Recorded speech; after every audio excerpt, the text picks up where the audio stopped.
Halo, apa kabar? Saya Giorgio Ferraro, Senior Research Analyst di PT Valbury Asia Futures.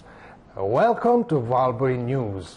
Hari ini saya akan menyampaikan research report terbaru kami mengenai outlook pasar setelah terjadi meeting FOMC, Central Bank US. Ya, jadi pasar sedang menghadapi debunya dari quantitative easing dari the Fed yang Rabu malam kemarin menghentikan quantitative easing yang ketiga tanpa menunjukkan pasar sebab memang ada ekspektasi yang jelas mengenai hal yang demikian. Statement dari FOMC menyangkut perbaikan yang substansial di pasar tenaga kerja, di mana pekerjaan bertambah. Akan tetapi mereka tidak ingatkan bahwa salary di sana tetap stuck dan kalah sama inflasi. So sebenarnya situasinya tidak begitu bagus, tapi Fed-nya punya mood yang baru. Dampaknya mereka sangat confident mengenai ekonomi US memang sudah mulai berkembang kembali secara yang cukup kokoh menurut mereka. Nah, quantitative easing bermaksud dalam praktek pembelian bonds dan aset dari the Fed, jadi itu membanjiri pasar dunia dengan dolar. Jadi menghentikan itu bagus untuk dolar sebab ya dasarnya satu barang kalau ada banyak harganya murah. Jadi ini membuat strong dollar. Akan tetapi ekonomi yang diatur oleh central bank, jadi ekonomi masa kini, dia selalu ada boom and bust. Ada perkembangan, ada saat sedikit banyak krisis. Nah, membanjiri pasar dengan dolar, dengan quantitative easing yang dilakukan 3 kali, tidak pernah mengakibatkan boom sebenarnya. Tapi tetap ketika itu dihentikan, suka ada masalah. Greenspan, kepala The Fed yang dulu sebelum Bernanke, dia bilang dengan jelas, dia tidak percaya bahwa The Fed bisa menghentikan quantitative easing tanpa ada troubles. So, akan ada troubles. Kecuali European Central Bank memang mulai quantitative easing yang benar dan dalam jumlah yang mantap. Hal yang sedemikian selalu dilawan oleh Germany, tapi Jerman sekarang cukup diatur oleh US sebab mereka ada masalah dengan Deutsche Bank. Deutsche Bank sedang ada investigasi yang berlanjut oleh beberapa pihak. Deutsche Bank sudah sedang membayar denda yang dalam beberapa kali atas malpraktek yang pernah dilakukan. Akan tetapi denda yang dikena sekarang sangat-sangat reasonable, ya katakanlah murah hati. Akan tetapi kita tidak tahu bagaimana selanjutnya. Jadi itu satu senjata di tangan US untuk politik Jerman ikut maunya mereka. Sebab Deutsche Bank itu memang satu raksasa di dunia financial. Portfolio derivatif Deutsche Bank hampir sama dengan GDP dunia. Jadi kalau kena denda yang lebih berat, kalau bangkrut Deutsche Bank it's a very big problem. Sama seperti nanti krisis yang tahun 2008. Anyway, untuk sementara ini pasar fokus kepada apa yang baru terjadi dan sekarang yang banyak dibahas ekspektasi mengenai kapan The Fed akan menaikkan suku bunga untuk pertama kali. Tetap forecast sama seperti sebelumnya meeting yang terakhir, jadi pasar pikir rata-rata pertengahan tahun depan akan ada kenaikan suku bunga. Kita melihat ini grafik short term dari gold. Ketika keluar statement The Fed, harganya jatuh, diam untuk sementara, besok, jadi ini hari kemarin jatuh lagi, hari ini mulai sepertinya mau turun lagi, tapi masih dalam konsolidasi untuk sementara ini. Ini kita lihat monthly chart yang sudah diberi lihat belum lama ini, situasi kira-kira masih seperti itu. Menariknya ada kemungkinan harga tembus di bawah support. Katakanlah kita ambil angka bulat 1180. Kalau tembus di bawah itu memang sepertinya akan turun masih banyak. Bisa juga, tapi level tahanan itu ya tahan, jadi harga mantul naik. Tapi skenario favorit saya harga emas akan turun lagi. Ini ada weekly chart dari gold. Ini chart yang sudah lama, ternyata masih proyeksi-proyeksi ini yang merah masih jalan dan sekarang harga sedang menguji support yang merah yang sekarang ini. Kemudian ada yang di bawah, masih proyeksi ini ya.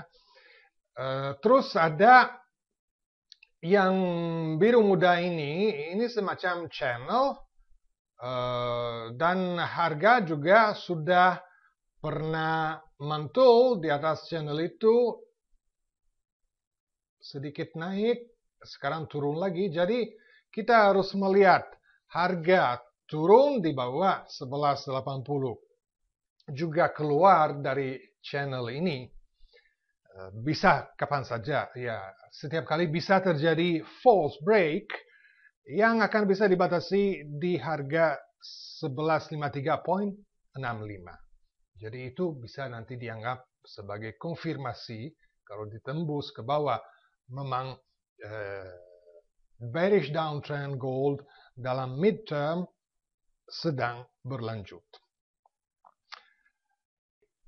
Oke, ini Euro Weekly Chart, di mana diperlihatkan bahwa harga selalu reaktif, responsif terhadap garis-garis yang inklinasi selaras, paralel, yang muncul dari high low yang sebelumnya. Ya, ini dari high ini jelas membatasi berkali-kali high yang setelahnya. Ini juga pernah jalan, dan ketika ini ditembus, ternyata harga banyak turun, berhenti sebentar ke support yang kemudian jatuh, ngetes support yang terakhir, mantul, cari support di atas lagi, sekarang turun lagi, dan lagi sedang menguji support itu yang merupakan support terakhir dari cerita ini. Jadi kalau harga memang mulai main di bawah itu, ada cerita baru yang dampaknya sangat-sangat bearish. Sebab ini secara memang garis besar, ini still semacam sideways. Jadi kalau tembus di bawah ini, ekspektasinya adalah downtrend yang panjang midterm. Target pertama ada 1.2195, ya katakanlah 1.22. Kemudian ada main target 1.167. Ini yang menurut saya mungkin paling menarik sebagai chart yen, dolar yen, di mana kita melihat ini monthly chart long term, ada downtrend line yang cukup dikonfirmasi oleh high ini, kemudian ditembus, jadi menjadi lebih bullish lagi, padahal sudah bullish sekali, dan bulan ini harga pernah turun, menguji support itu, kemudian naik lagi, agak break high terhadap bulan yang sebelumnya, kemudian agak turun. Nah, jika harga dolar yen naik meninggalkan 109, itu tanda lanjut naik, bisa masih panjang. Main target untuk sementara menurut saya 114. Support ada di 104.4. Lalu ada masih jauh 101, dan memang banyak orang yang kemarin pikir ini mau koreksi dulu, mereka pikir koreksinya bisa sampai 101. Saya setuju dengan itu, tapi untuk sementara kalau saya melihat ini rasanya tidak mau koreksi dulu. Ini daily chart pernah membentuk pola segitiga yang miring, pernah keluar, pernah masuk lagi, kemudian keluar, test, naik lagi. Sekarang tinggal lewat resistance ini di berapa itu? 109.53. Kemudian masih ada, tapi ini tidak begitu penting, fan line ini yang miring terputus-putus. Jadi ada pokoknya high yang sebelumnya, dan lewat itu saya kira ada peluang untuk masih banyak lanjut. Support nanti akan menjadi batas atas dari pola ini. Di bawah itu ada main support di 106.25.